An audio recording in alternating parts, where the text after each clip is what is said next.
NDC ba policy a wo mo nyemo hwe ene de mo launch na o kan asem policies wo mo dia ba wo mo ba Mahama tui anka ni nim sa bebi odie oba obi bia to fom se ya pam na no ano no nana almost a university no stress free on the eziko more stressful than say almost on being stress free no saying oba kwa ya new school fees policy bia say onya bio say wonni bio e say okopa bosia okotua fees no Omunkwa pens no stress free no omunkwa pens school fees ya tum almost 50%. Bia no sociology, social anthropology, social science. And Otuabe is 1,600. Is Otuabe is 2,500, 2,600. Hey, now when him hostel boy under NDC. When him hostel boy was it no stress. Sana no stress policy sana che. No stress policy mama increment about no stress policy na omonya more stress than time why near introduce no stress no. What you say? Enti woman dey hey teacher lunches exams so ba obi twam. Obai fees na wo dey cultural license exams no watum. How? How say? Wako parliament so increase all government fees and fines. All government fees and fines. Adina when so esika ye kotua ansan ya kotro nso ye no sika ne yatum. But my mama no so ka say government launch a free primary health care program. Hono mi bay. Why for feel universal we say wo ho. Baba him o friend say ohini. Enti primary health care, free primary health care any order. Na yako ha say ya na mekai strides on my Ghana ya miki. If say minua na wodi machi awrade ababa wa fe men kwala bre mia minua gino wam tumse minua de na ho fe oba measles ntenchem ene kuno ready ene Ghana ntenchem kwa kwada. If it's a free mra, you bring in sa kwada no. So mame e kwantneta nkwa enema asese de bakola no ho ban bia na de ahyase. 5 killer diseases no. And ni nyina ahyase. 6 killer diseases. Ni nyina 6. Ni nyina ahyase. Akora no to ho na ye to aso. Nana, tambe na wo hunu say community health for woman in an mantamu, one more you bo, or more de niama so nkwala, bu a head a school mu. And yet, the so quite sense, I see a bomb pania, Potocas was immunization. Ya bomb pania. Wayne was so quay bia, Nana Yajiniska. But package or the bay say wholly different from. Oh, Derby, Nana. Well, my sister or Baby screen for health screening for everybody. Nana, every year. Nana. Nina count. Wouldn't say National Health Insurance Scheme under the New Patriotic Party. What we introduce you?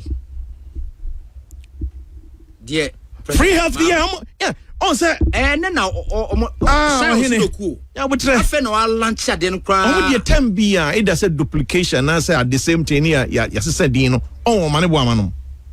Trading for Van Crency, on Ninianum. And almost more call lunch helicopter. I almost more call lunch at the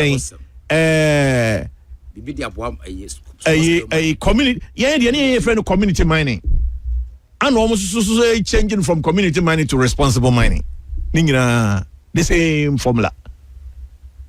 And you know about policy no on Fabi Mo, the Ohona no be changing the dino I person or down. Ohene. Ghana ni bia wo tie me bia enim se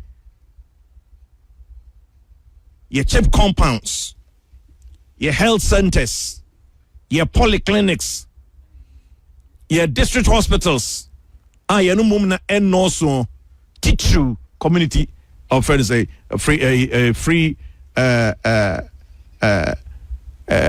basic care or primary health care or that is all that we are talking about, Nana. And yes, I'm for that ben na say community nurses ne omo entity enuase omo yes adwuma we fi 80s na dey say ni but we no said all can all the for frog ka ho eba you need specialized hospital cry na omo say no omo ti duase we no omo ti contain them omo kire ma hygiene nutrition maternal health family planning and immunization NPP for edify and disease surveillance beba hall so we now say or friend say free health care primary health care free health care screening and all kind and all kind can say components in bio and I mean can say it was already on the national health insurance when it comes to free medical checkup. It was already on the national health insurance scheme under the new patriotic party. What is here?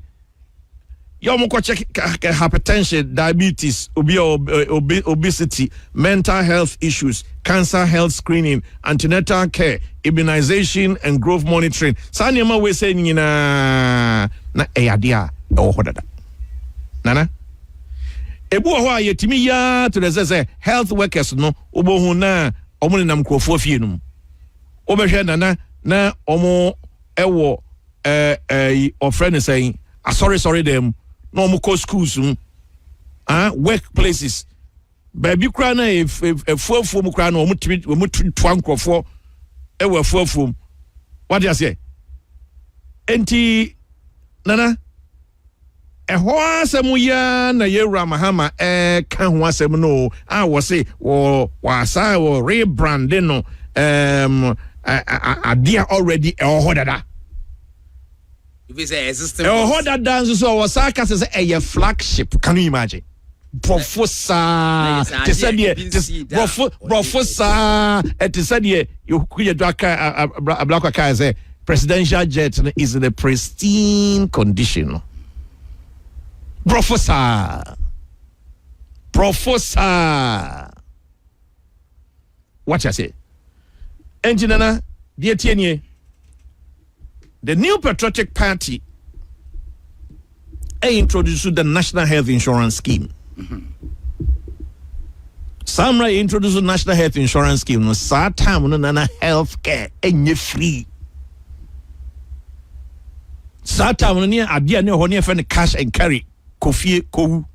So I am say cash and carry that because emergency units BNwa. Maybe say we national health insurance e wo niema e cover. Unim sa. Thank you.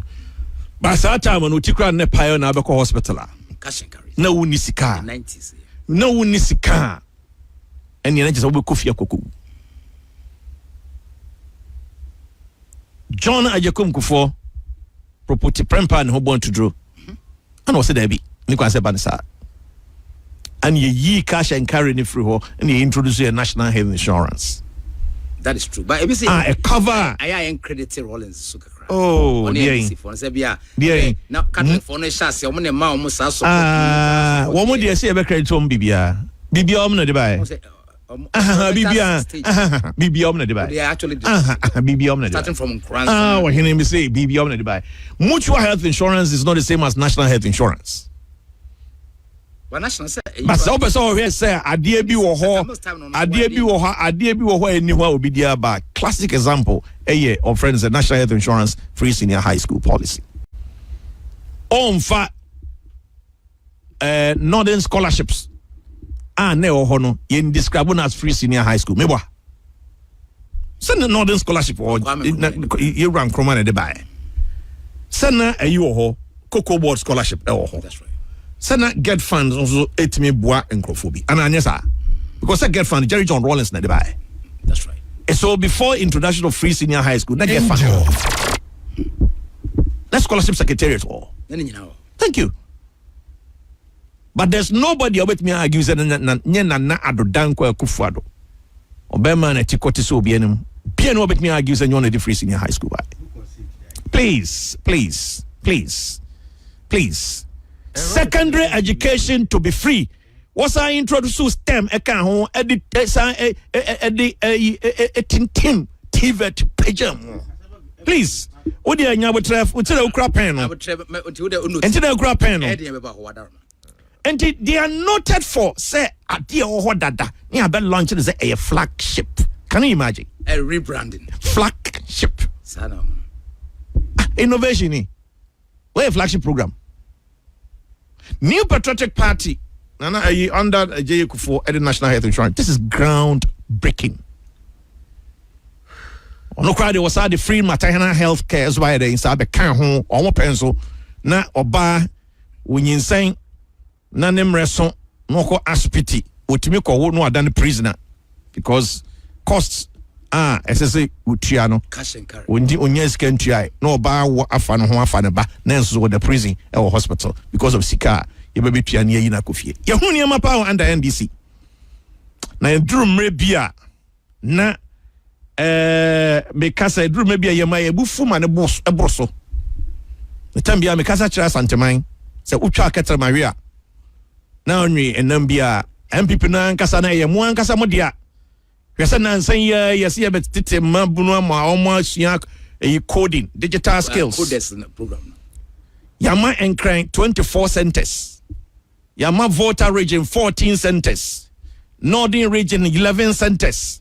Yeah, kwa Ashanti region near my 3 centers. Near my north east 3 centers. Near my eastern region 4 centers. Breakdown on why the demand. Only minister for communications. Minister for communications. On one announcement, official national announcement by the minister for communication. Sam Jata George. Target for hanomo. Nanka na omo buy healthcare crown omo so omo be introduce capitation in Ashanti region of the bash. Be beyond this policy bia. Dear NK no never. How say? Capitation. Sabi bia NK. Policy omo dey ba. Omo say omo try bia. Yeah try no capitation na dey try in Ashanti region of the bash. Capitation. I know we capitation now. Capitation now. Almost more track capitation. Almost try na Ashanti region over 2 years. Piloting. Now you're pilots. I think Abusu means you're rolling out to other parts of the regions. I mean what? Simon I don't buy no say less than 6 months. Think don't time you tell. These are the facts. What you say, Nana? These are the facts. Wow, and you know. The kind of very simple, yeah. National Health Insurance, no, Nanado Danko Kufuado buy, no. When him or the 4 different mental health cases, and I say illnesses. Yeah, imagine now, and said what fun is it? Now, I Ashanti region of Bonnie Benny and DC. Now, say, because when you vote people, Okrawosha, Sioka say a second highest presidential vote. Omunya for Ashanti region. I'm pass on to my answer.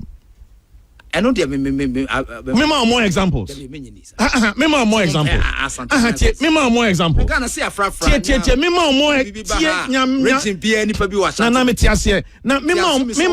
examples. More examples, Anna. Okay. Our friend is saying, anyway, interchange here. Why your friend say? Swami dear. So for line interchange. Original plan. Now it is an octopus. Original design. Who octopus? I want a friend octopus. Well, more medium cheating. Sana, of friend is saying, so for line interchange, sana net here. On by no very varino. When him say, I say, I paying. I buy them.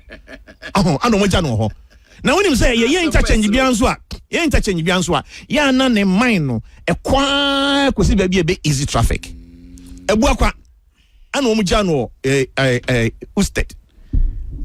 Kofonia do dangwa kuvuado bae. Ono ayama ebu akwa zezi so ahoro no wadu.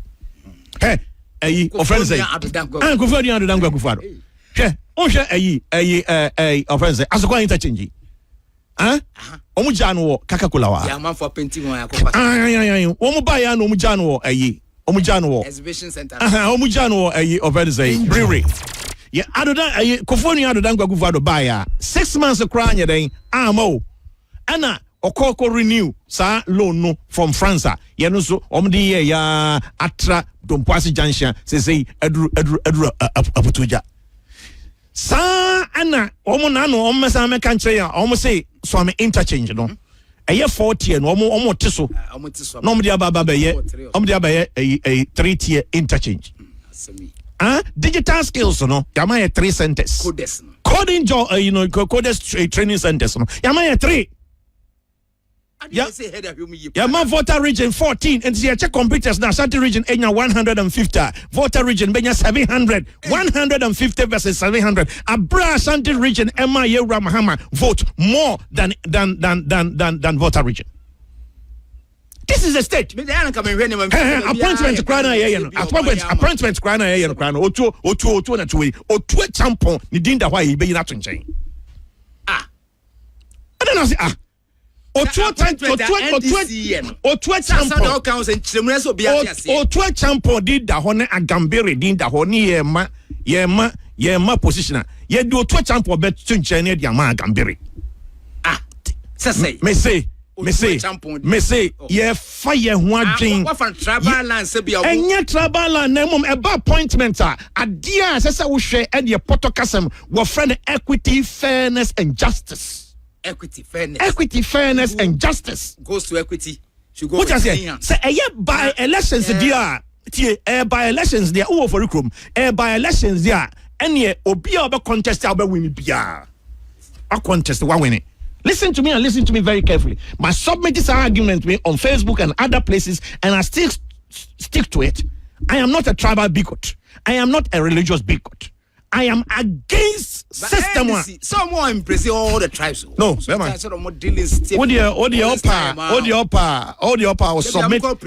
I'll submit research to you next time, and you see say how I will twitch champion no you almost in chain. Say it didn't disqualify. Oh, twitch champion you almost in chain. Let's call it spade a spade. Dear Mimi, person anankayen konko chem 1 million codes. 1 million codes. Now 1 million code training more people in voter region against Ashanti. Who training more people in say northern region against Ashanti? Who training more people even in say western region against Ashanti? That will not be the rationale. What will not be the rationale? How can you think through such a bias say system? Minister Edberto. Now tie Crocodile Johnson BS abai. Ashanti regional minister make us engineer. Oh, wa engage Minister for Communications, and that Ashanti region is getting 25. Does it mean Ashanti region has gotten 25? It's in the process of acquiring. Not just say just a dear wagro. But I come, me say Asante my muntie na muntie me ye. Utwa wo katrema eton wi na onwa abu phone bed so benya appointment when this mo. Na wo person can say me nkase be ye din, but what I'm saying is that omu twetia omu too much. Majority is here. Twetia omu too much. Too much. Na sana ba I reflect our distribution of digital jobs. Aba be reflect Abba reflector. Me ya sure pass digital jobs here ye man Ashanti region 3 centers. O to se what you when you comfortable and so want to mean can anything your opposition parties e wo no opposition party the best system one catch us Dr. Tofo no ne Imanopoku mensa no mo Vincent Asare no mo munyinya appointment ni nyina no free sa na ka o ye calculation what the proportion no proportion what the proportion no once any by elections no tie once any by elections no na by appointment no na we ye president or no ceremony no oba from hasia ese hase no o reflect Asante for no near come for no it's all reflected baby wo ha nana baby wo ha parliamentary candidate no ceremony na DCMC near appointment no yasa dia ceremony account Ni ebeka NDC for ya kan for no ni Asante for no ni ebeka o muntimi kan enti dia me kan say enye tribal bigotry. I want to continue to emphasize that. Minister for the majority of them. What you say? But the point I am saying is that I am not talking along the lines of tribe. I'm talking along the lines of equity, fairness, and justice. What you say? Oko Jubilee House wa? Otua Champon do was in NO Jubilee House. Ministers of State Otua Champon do was in NO. CEOs Otua Champon do was in NO. Ghanaian's name Ghana for dinner. Yeah, Kwame Nkrumah. Yes, I know the TT. Kwame Nkrumah Fantiti yes sir. On course no sources or minister from different tribe or something. Miss one Fantiti yes sir into no why you Ghana no ko Egypt ni. E can African for nyina dey. E boom. Kwaso ka me president ka be minister no. Some say me Ashanti. Me Ashanti ni. Some say me Ashanti ni. Me examine Allahu Akbar. What you say? Mamudu ba omiya we ni oye mamprusi ni Fulani ni. Enti ya no want to tribal bigotry ni religious bigotry for name to be very honest with you. Nana, I really want to tell you. Say no. Acquire friends, families and brothers. O ne bawa ni Muhammadin kan ho a obebre. Ewo NDC abawo is only bawa na Mahama enso ensan ka wo send mu a obebre say yenya no Otua Champion Frank Fuseri. the point I want to submit and respectfully is that oba konfanocha when him say you know one more eye center no krana a landmark eye center Cataract Foundation former CEO for Confanochi, Dr. Nsiasare. That's right. Ono no pay funding buy. And the professor must take you over no. Nef Sikano ne day near Pato, and on the bay. And yes, na you Mahama was said this is what hospitals mean was when we and Sikano, or me be the research. Region bill. And I say Ashanti Region Kumawu and Emza Dobonso. What do you say? I don't go for an baby a operation. Me ba cho no na ejeti bi wo ha and my friend me sa kwa ba ho na my submitting on the private healthcare. Let me finish this way. So far let me finish this way. So far New Patriotic Party Agenda 111 you're spending 4.7 billion. Wow. Now primary healthcare where or dia bayes how that day sika we twa to so $1.2 billion every year. Billion every year. But every Nana every year. So question me person me busa ne say. Ehifa ana wo ko deliver primary health care no. Still enuana senana. Still enuana senana.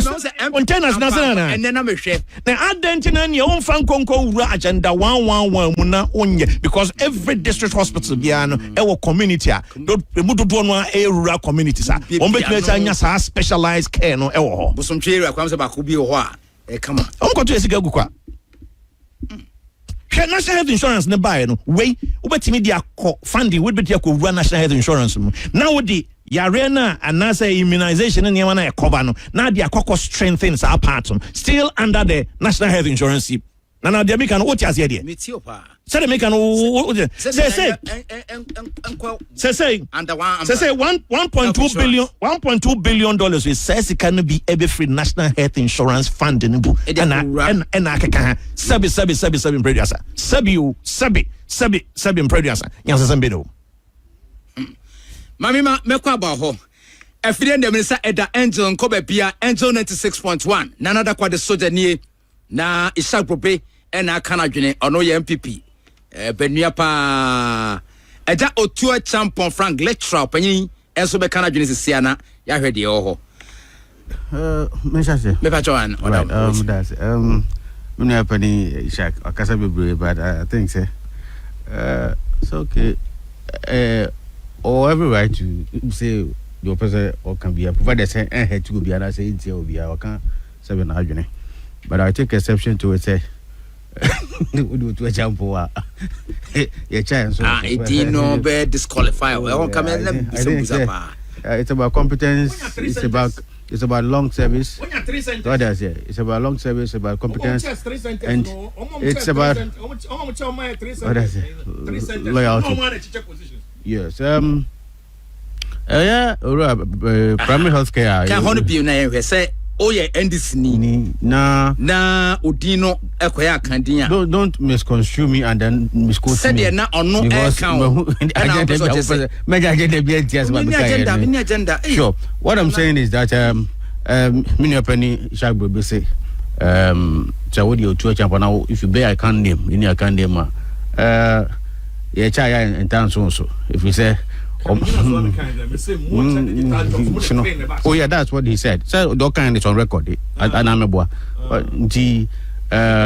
based on demarcations and I say distribution of some Jata George, I know. Ashanti regional breakdown. Ashanti water, I think slots and I say 3 learning centers. It appears so what we were can name one as of Ashanti region precisely. Yeah, you change your money. So what? What you? Don't push me because I say, but the person can say, you see, it is based on competence, loyalty, long service, and all that. So and we all know. Yeah, how I was here. Said it was here soon. Said it was here soon. Kasa mami kasa.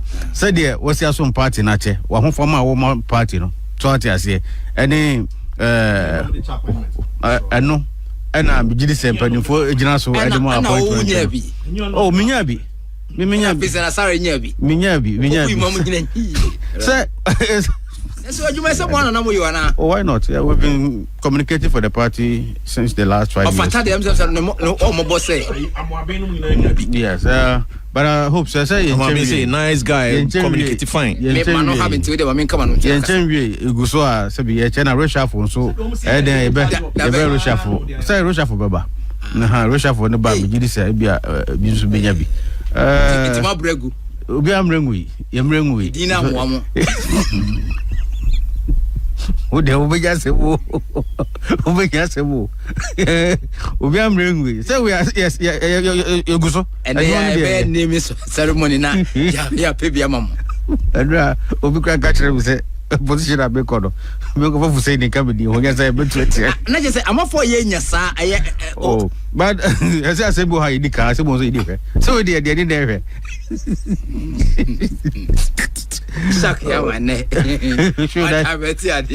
So, but I think somebody will take note.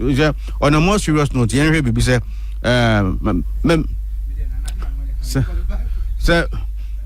positions in the way second distribution, the way second, yeah, at times it's unfair. Honestly speaking, I would be very honest.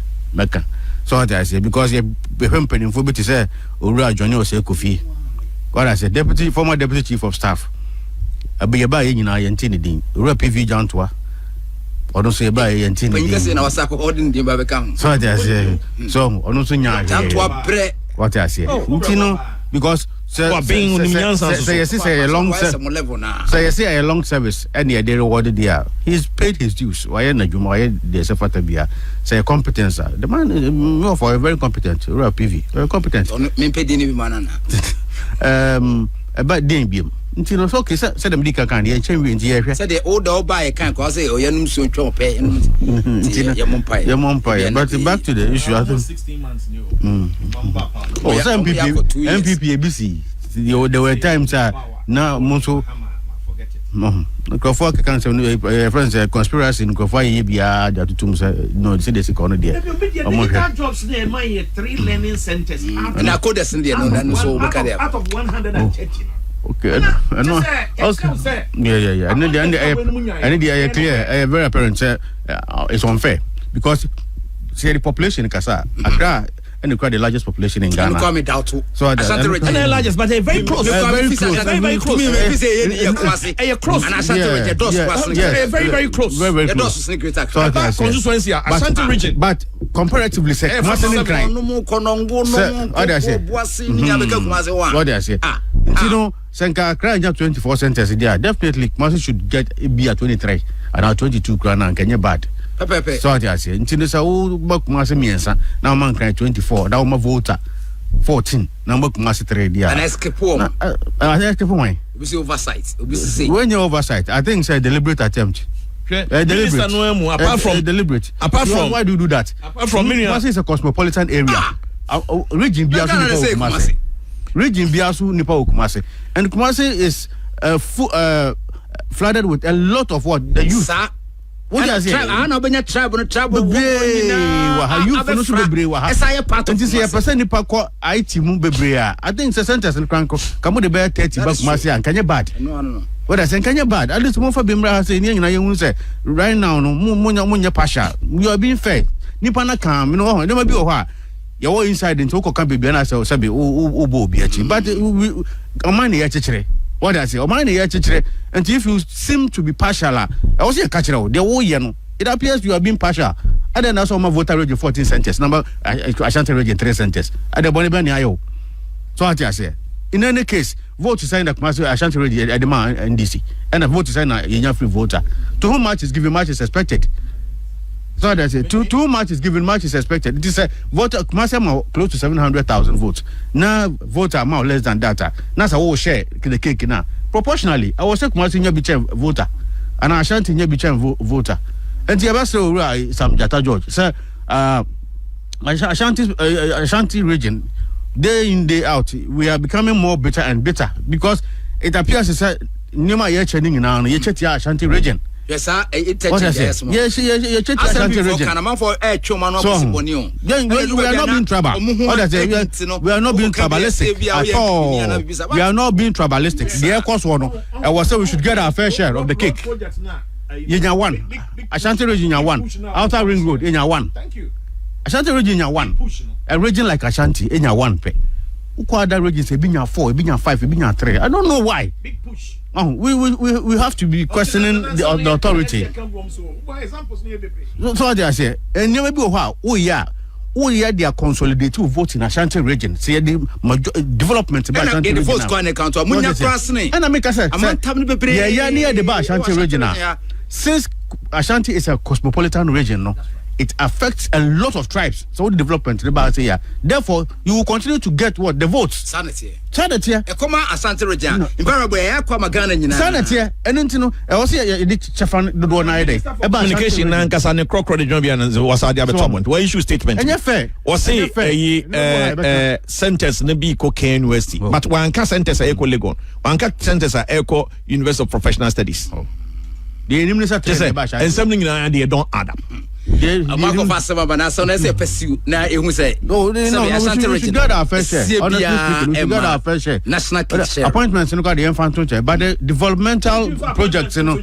So, appointments, MMDC's appointments, local appointments, Mama, you're now onto us. As Ashanti region, fair share.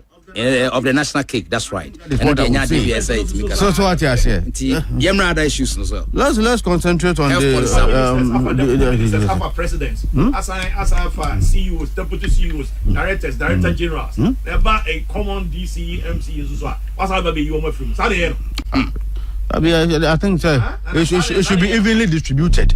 So what I say, it should be evenly distributed, and even say the proportion there you crowd now. Where the votes are each region be at the mount, next share appointments have a I think that is very what is a number of votes secured? Yes, Ashanti region better second. Oh yes, for the NDC. Yes, that doesn't proportionally. Say NPP are winning Easting, winning.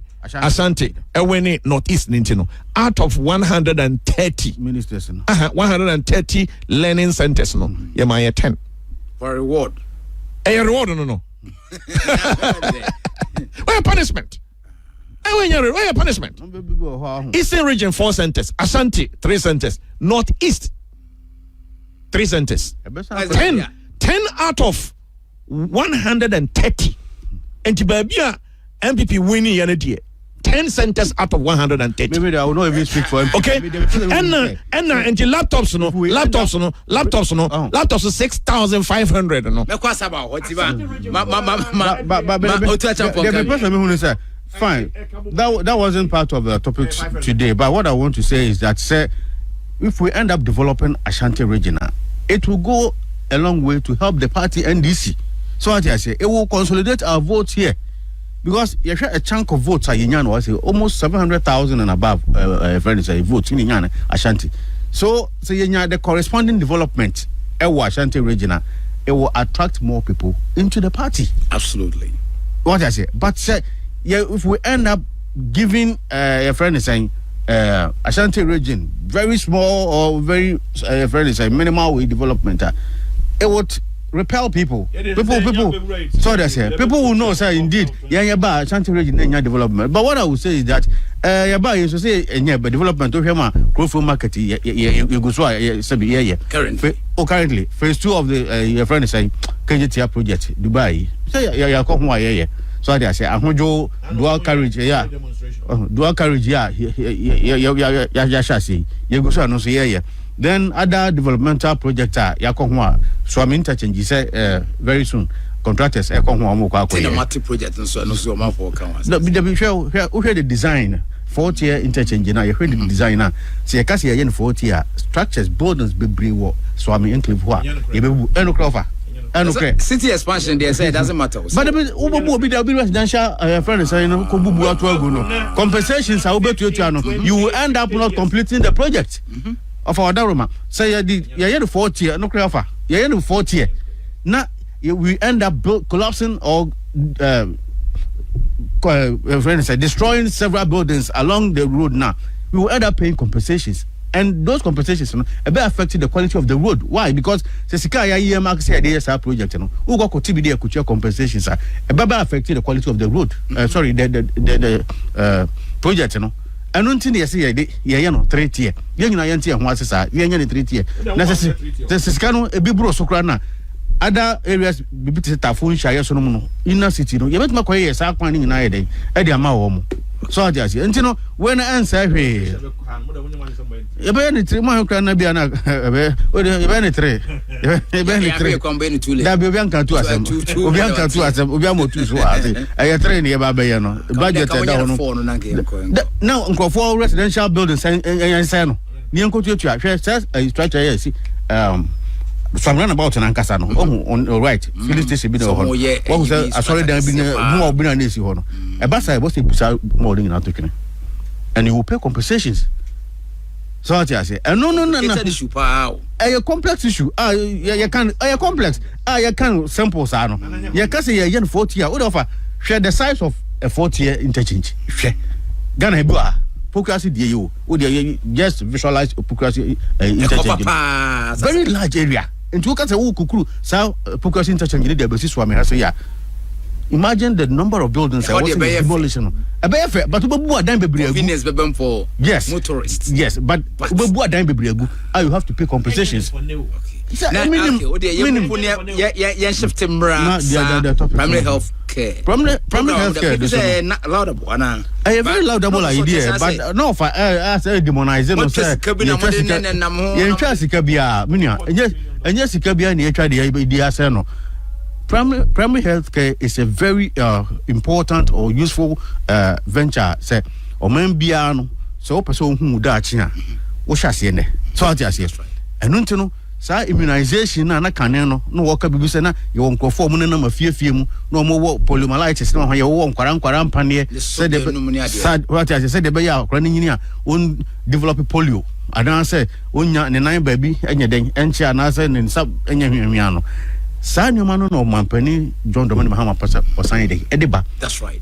And in the first phase they consider 150 districts iba be immunize won and na me no ka say hweyensuo galamsey na ade abaya yetutu nsuo ne say no ntide aduane nipa die kra na yedai enye enti say yan really out this primary healthcare na immunize nkrofo a akra no bawo na bi obanyino no na yare bebiri na yedai aba akra no sabe system ni mu enti the primary healthcare we no me gidi say e ba na beboy omamu ni nyina e ba beboy omamu ni nyina and I will say for free nya dia obi abetu aka so that's here. Yeah, they might be different from the health insurance. Sure. No, also subscribe. Yes, to your premium. Sanity. But for primary health care,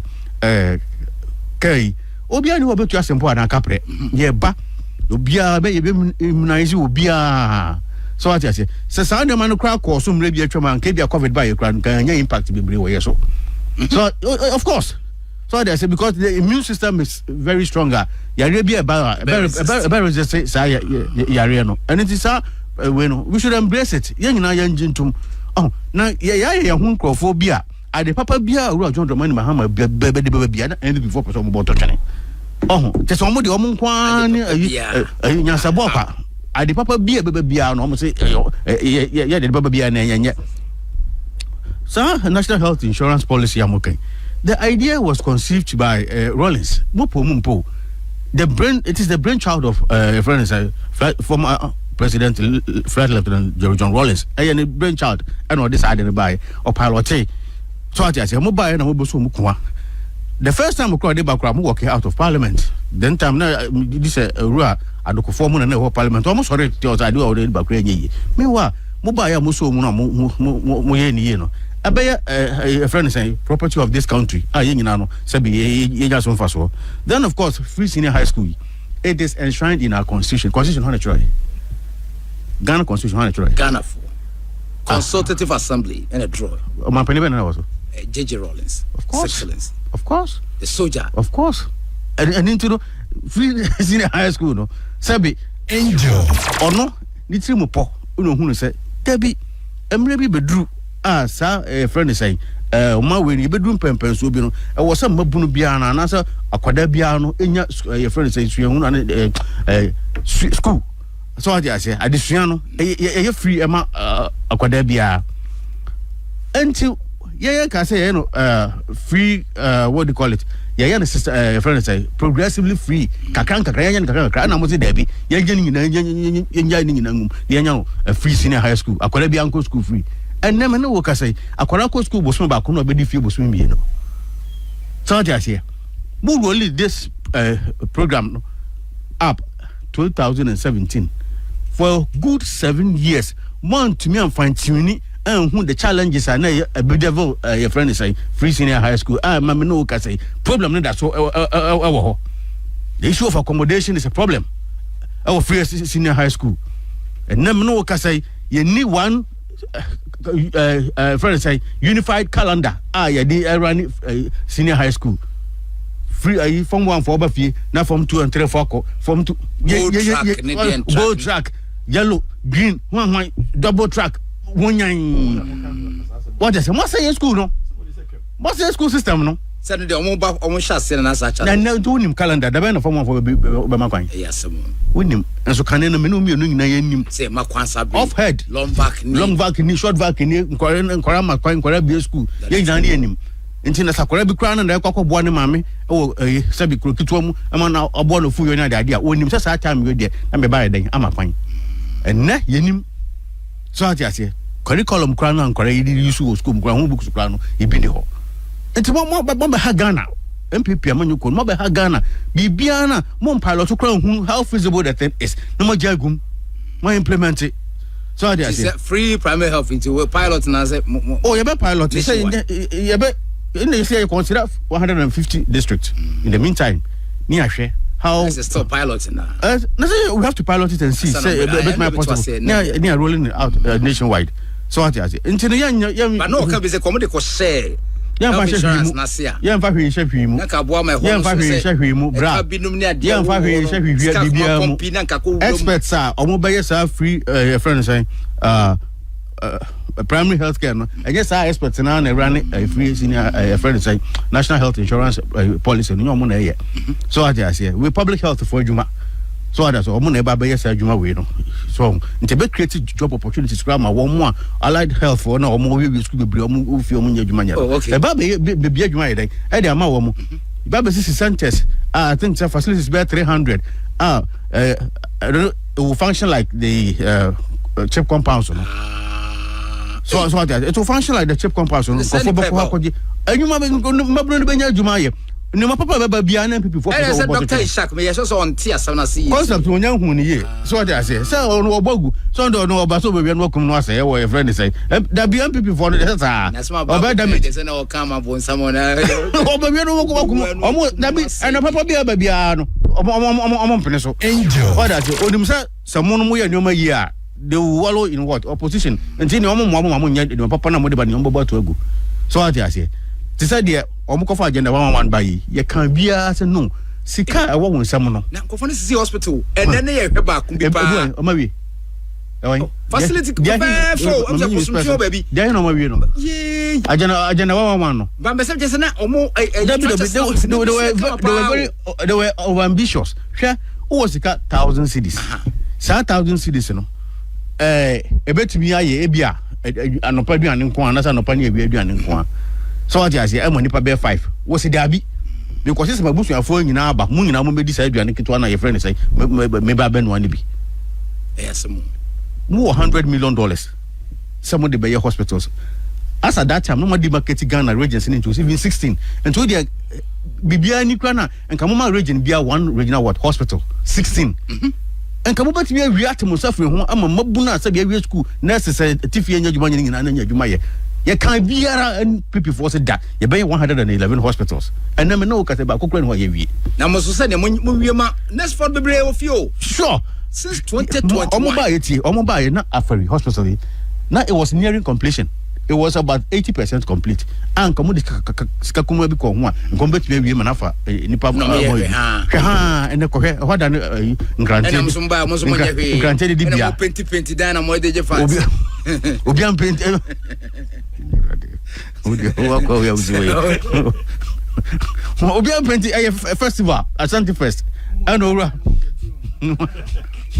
I interchange and you penti ho you penti obi ada ho so I say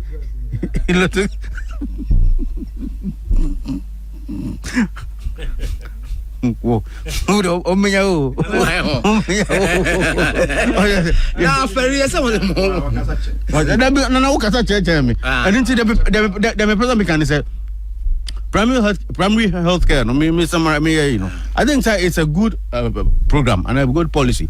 Aban rolling out home fasodie no bebre yare bi wo kra nei uko hospital sa ayeye nkrofo a senka ye hu anu ntam asia no a nkanya ne sa yare na den adu ne pempen so no nti ye ba be hyase from time to time ye be go round ne ya hwe nkrofo apomodene yare bi a ye be hu sa bi wo ho no na anu ho na anu ya ma ho akwankyere ne nimde na wo so de na wo de asia no kwan se be yare no enyini me yare kese na sa bebi emedi odam so that say nti idea e ba be boa e ma productivity crown so idea akoso because nipa yare a ontimi nya adwuma but say ye hwe youth no na say ye hwe timamufo no o ma pomodene ehu behia yen na from time to time you call round e ma wo mo nkyerɛkyerɛ pa e fa wo ma didie hu wo mo ena hu anya ajade a e ba boa e ma pomodene idea akoso ama adwuma dia ma me na asipa otu champion Frank no ayezu eza okay medase Mr. Ishak. Nana. When in BB? I just saw Canada. NDC Pani Ashanti region. Mamina for Vindicated so. Men sir Ashanti mine. Say NPP Salamo. Say Ucha o Kacha Maria. Nangi Nambia. Adie bia enchaye. Dr. Mahmoud wa umi atasene benyansa form. No beshe Ashanti mine animonyam. Amamwa from say utumfo EPC no na yefra na chamai. Hwe minia kan aferi. Ya mempese ebe kɔ military hospital. Nana ensem na maka ne nani nyina meka na mamaw ne nyina so. When him say Afari regional in a military hospital no ana tie me pa wasomra opposite of friend saying Prempeh College if it's time be an almost military hospital almost the Bain military base Sanity. President Kofo 37 sir Accra and edema Santimai NDC buy ya President Mills e buy no almost say baby a ebisi no we say so the na lorry park na you know e hosa ne hosa enya no anse wo ko tumfo say to baby Asante kotoko hin no kubuzanze nana mama zaze foforo NDC for maso a omo de kotamale Northern region Dr.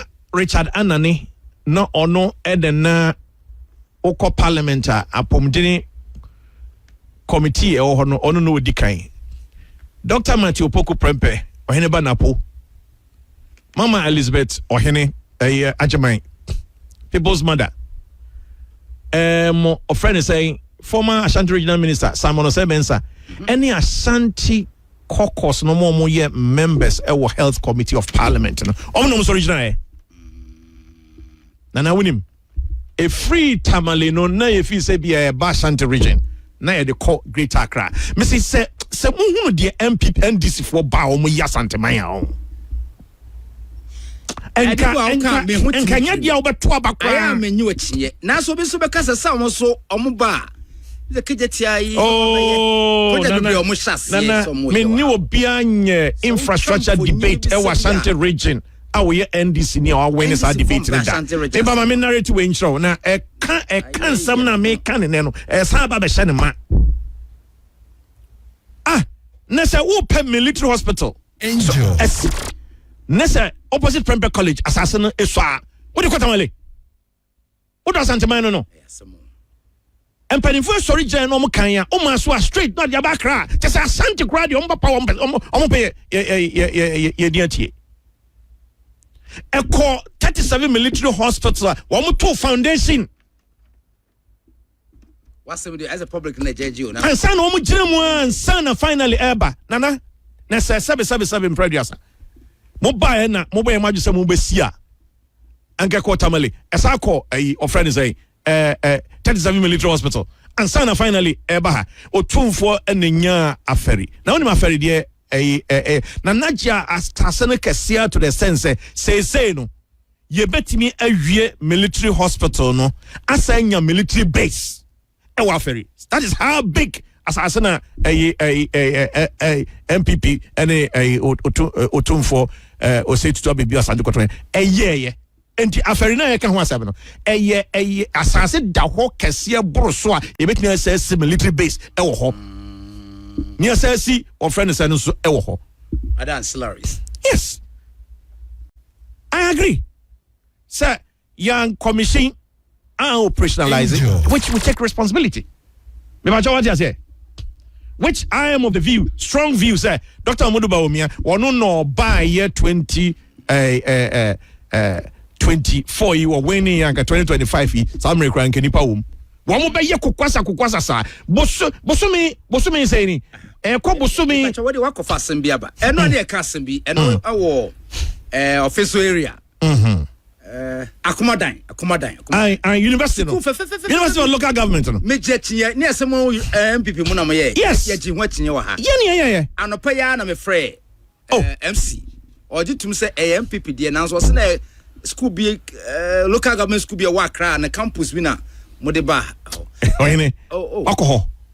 School no there. University alcohol. Pictures and videos. What are you Collins in team? Honorable Collins. Bema. Me say, this is the story of affair. Now the do say stage, you know. But this is the story of affair. Students be any. But this is the story of affair. What you say? Now no, can say agenda 111 ye the answer so o kan ya nam say still what about banamo and so community day school no. Baby how would you be call you know? Still about no be a dano crazy because I ain't cheche. I ain't chechere. I am quiet. E-blocks now. Na hana me kind of community day school na. One so serious and you woni hwan na wo ba accuse Adodan Kwakufuado about of friends agenda 111 any baby a yes no. University no that screen no. Hey, akoma. What you say? How after we aka progressively free. Progressively free no. Wonim za me board chairman of senior high school. Matisa school progressively free no cry no sika no 1 month and tia okineba na pone betia fiscal fiscal Yes, but now say so NDC by a whole kwan my and come on. Me na minim dey be free. Ye school no, your school no. Is it so the even sponsor and as a buying Miss Senior fiscal. On 1985 school prefect. You na say NDC by On now 1985 school prefect. Me bet me kaza di service me as board chairman no me mobilizing all students to build alumni. What do I say?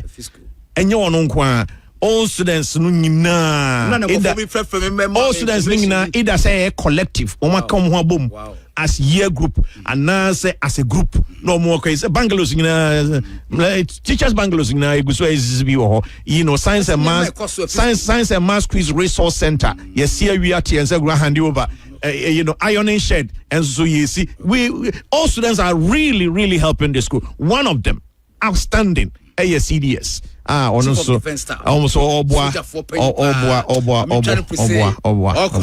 last weekend with our and is getting amazing. So national health insurance any Rollins Nashas you to a Catholics. It's a Rollins time. Rollins time, but they Roman for and Rollins are not buying. Partner with them. Oh, any Rollins are buying. Or him say Rollins are buying. Sa claim no, it's not true. What do you pay? Your fact check. Sa claim no and true. Look, Nana. JJ Rollins. Nana. Soldier man. National health insurance man to the parliament. National health insurance man to the parliament. And the papa bit is Nana team will have a straw. And the papa bit is national health insurance almost walk out. Free SHS there. More the free SHS home chance BBC. I feel mobile no. Mosi Diana no cry no. Mama buffer stock and more Diana. Nadian Modi my headmasters no. No more come headmasters it's through my own day. No more cantons and no more metros. I could trouble more ye. Mobile am say Debbie. Yet mama NDC. NDC. Now they know cancer. Health care no. Galamsey in so no. And then na Galamsey there. Well, others now cry NDC ni kwa Galamsey. Oba some Galamsey de ke hwe ni yie ma boys ni adwuma yankeye. Na nsuo no say no eno na ha adwene eno de ye chiri. Na say ko manya adwuma yan de ka duro bia na ya to ban ajeban. Nsuo no de asai. Nsuo no de asai na ben de na me say when you go to the mining communities na o hwe how nsuo no asai kwaya na asai na in no distant future no yare ahodo na betimi aye dey spring up in those mining communities. So I say, and into this primary health program now, we are going all around immunizing people, educating them the type of food you should eat, and you may be also being here. Pomodini in chile, I do mamma to my buffon. But this is a young Quamboniswa. Joy as a young Quamboniswa, and to when no mamma Jabana Nunsiboni, a the papa. So, my chum, and then you who is side any be a chum. Young Kona Brimani, who signed the money be. Then public health for all round, educating for a trauma, immunize or more Mama Pomodimun. But I have for now, what is it? And nay, whom you are whom been say. Say public health for a sabin crunk to a common muncher, mobilizing Crawford, a church woman in Yania Mudia, Sabama Pomaya dinner, and no more also we are. A Bama Pomodina, the Aquafom Milano, whom be there in Jay. I check. So that's a program buying a day by said the ya beshamukena, especially when mining communities are a no man you saw money air contaminated. No, you hear public health what education, church and Crawford, you also moody new also monum exercises also moye, said the Baya, Yariano Crown, ya money in and Abesel. Lord, you won't Yarian Tampania, Swamonia, Brenasi. A nice idea. Very good idea. A very good idea. That side idea when Confession could sika seminars any idea this idea. I'm a woman. Tis a minor fat on what to say or not to move once in a year. Every Ghanaian obey elf screening amount. Sure. I don't know, Papa. Then I also bastardized this idea. We're no more demonizing the say idea what that. Free SHS the day free SHS more idea you two for someone idea systematically, progressively. Say the Baya, I didn't bet me every year. No, Mujagumu, I'm a secondary school system. I my way. So until the young prepare yan hwa ko me timpo ye fa no step by step ye chechiro man yan hwa ko me timpo so ata se usa kom no mu twam ho krr na wo hwe ni din abusa fa asa wo so ye do mu ye bi ye bisa so yan hwa ko me timpo enjoy enye iso enenti Asante Media de ede o echire nsama asa bible na okay tende mo amasem ho de ni hobi yes enti primary health ni de ya de a ya launch and me gidi say enye ti say the usual thing na de be ba ya launch wi ada say be ya to na jeje mo no ye di be on the needed attention say the be ya timamfo no setimamfo no nya hoden papa amopa modin kosoro na productivity so ye dey e kosoro no doubt so what I say so ye shemu kana na ma homa na so regina na mo so na bibia no awi epeye such are the programs aban no de gu akwama me giri say e be fa no tuma pafra that said no me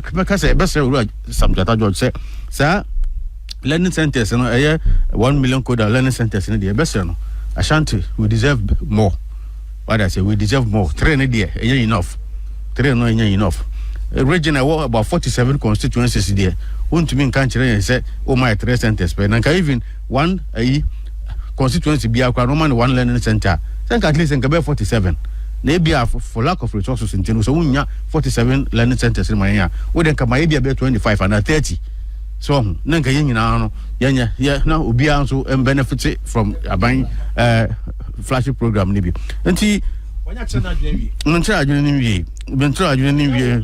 Sam George. Oh, so a minister, but I cabinet is with me. Abam.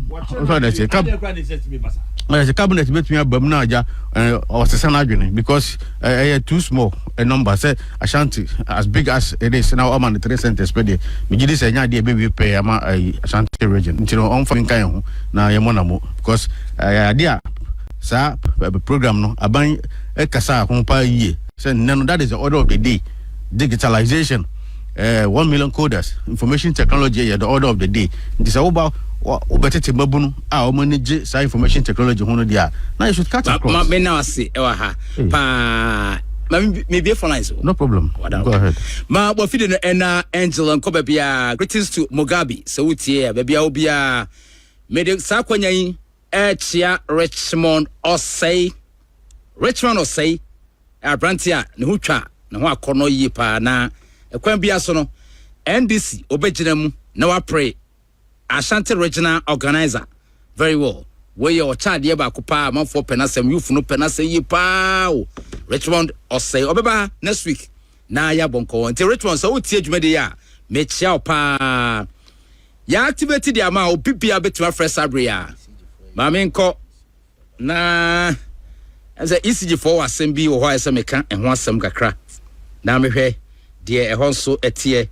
Omo e de bibia beto say power outage due to a technical challenge from Greco at Reg BSP. Said your macho story no and as I issue no HS the Electricity Company of Ghana wishes to inform our cherished customers and of course the general public in the Ashanti region that the outage being experienced across parts of the region today, Wednesday 15 April 2026, is as a result of a technical challenge from Greco at Red Box Supply Point near ECG4 air catcher minumi answer and now said do so bipani name fine dun ne saati enya omwa si Greco and sa power outage no ifio technical challenge kakra mfidie bi atete kakra niema bi nkoyie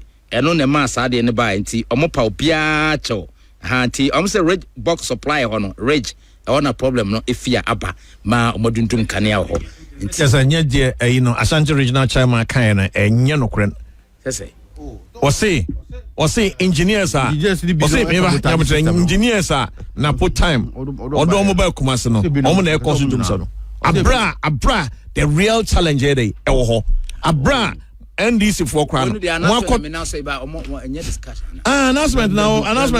yeah. But it was not right. It was not right for NDC. It was not right for NDC chairman to accuse or in the Banapo. The first energy minister what the offender say inland offender say power plant a constructive offender say gas pipeline from Western. Gas pipeline from Western to Ashanti. To Ashanti. Oh, no, I mean, Kasa. Oh, I mean, Kasa.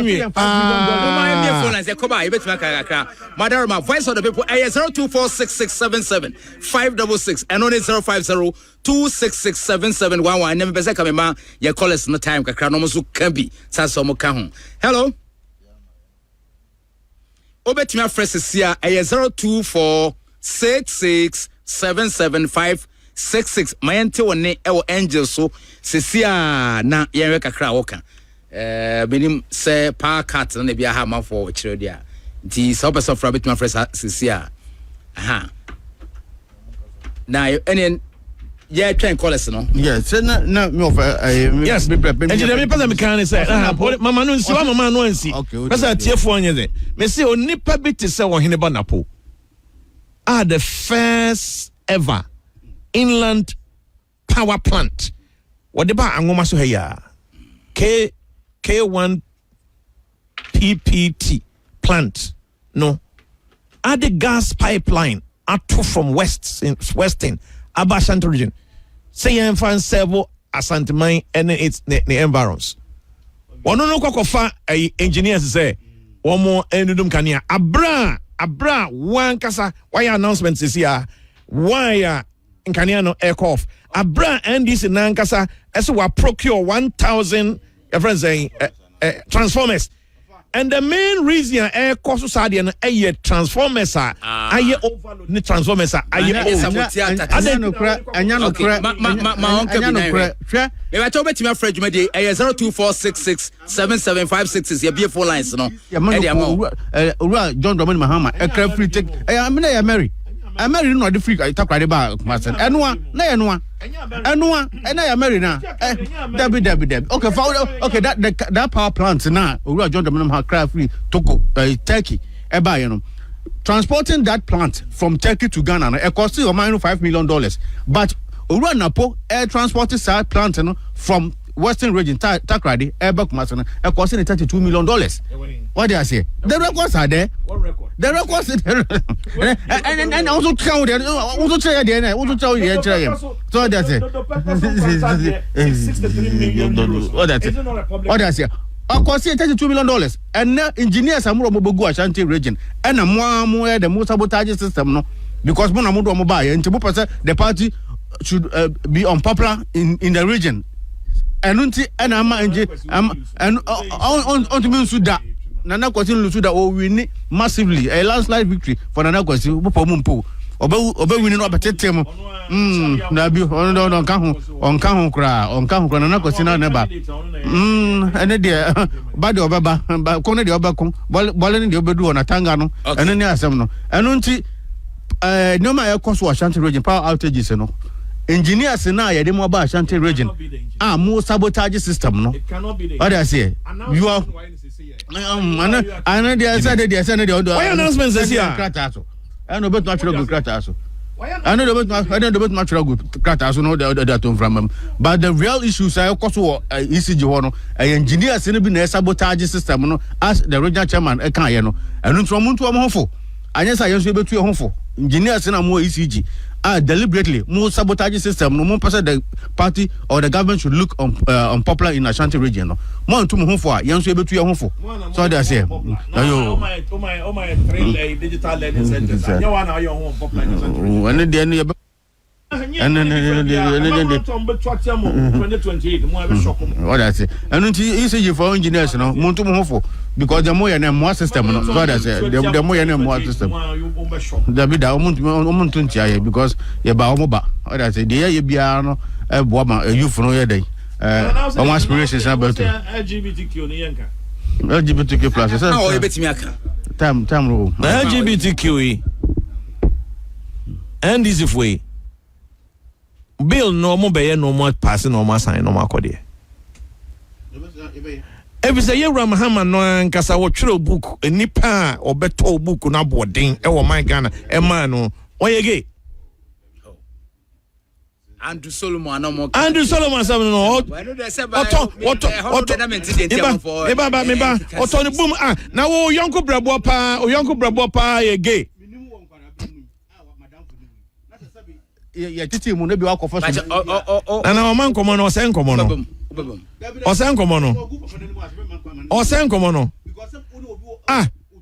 na wonim na again titru for na ayege Sir Elton John ono UK sabe metra Mr. London 6.5 years Sir Elton John no ankasa gitum so no yege and yes just a candle in the wind so kan anyum President Dana ewu ya no nchese wo host na ye nka se oyege what just say nyabutre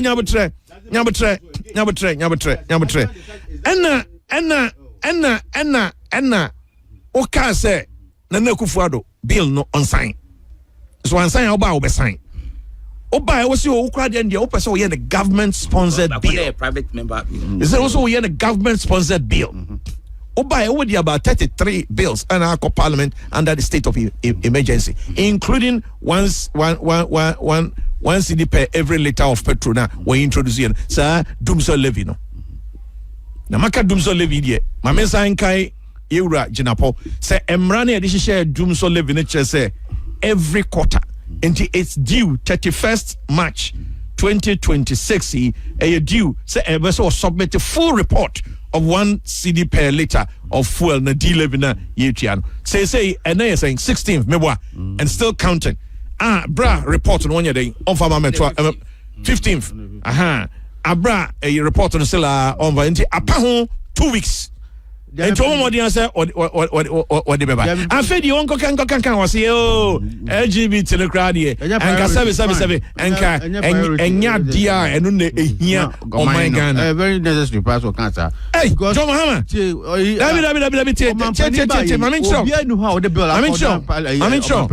I'm sure parliament amomadi ho abobo owura nana Kufuado die nana mame kan cho say yare domo a saa die we kofa ba no se oman ye healthcare enye se didi ho agora ye ntimi nyina emergency ba ono so nka bi na enka bi so aja say de me pesa me kire minia pani ni say nana Addo Kufuado apen so private member bill ekoyi parliament di ho abobo ema ye debate no to so aba ema ka say Nana Addo Kufuado the former president His Excellency and assented to the bill on MA law wanye buapayonti wanye and neya me no ka say your mampani John Dramani Mahama we why na this presented this bill no before parliament obi afankoi so they say and just me no uti here and bia we are oba fa pen and paper no prepare sa bill no dia ko na parliament edi ho abobo dia he's ever ready to sign.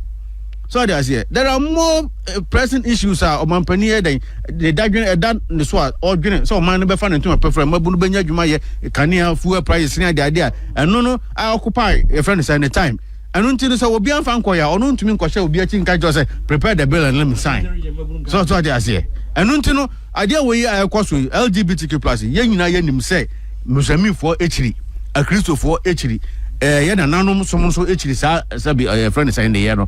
And your man where it comprises of these three religious bodies. Umubia no how just and here we tum. And untino say a higher hunkra. Fine man qua or ever ready so best obey Ashanti to emra. Don't qua. And untino why idea when why na sabi wabe openly abe declare who some a friend say LGBTQ activists and others say utumimpo because society frowns on a friend say our hey openly. So that's it. It was Yewura Mahama. On my conference. I be an under. On my conference. Over to media. What do you fancy? Sorry, what do you fancy? What job no more? I don't know. Manu Debbie and Koba Bia. First, I don't know what the year campaign. That be any guy and I had the bill no choir or signing. You did bill no choir and another Kufuado signing. pan in but you prepare first one to call you. Man, penny as at that time, no, thrown under the carpet. What I say, until now we are. There's a bill currently before Parliament. Yes, the bill is now. Yeah, and Jay for no more Casapa says, "Yeah, I'm so Parliament in a Parliament." Yes, so they are saying, "I saw four." My main council, from Prince Council. Yeah, with the Mahama from Anunsi. The bill is before Parliament. Parliament is deliberating on it. At the appropriate time, when it gets to the president, he will assent to it. Now, obey law. Okay. Yenjaya, some about being cry showing. So, or just inquire, or speaker inquiry. Will make sure say Obama crime. Friends, law. I mean, I see.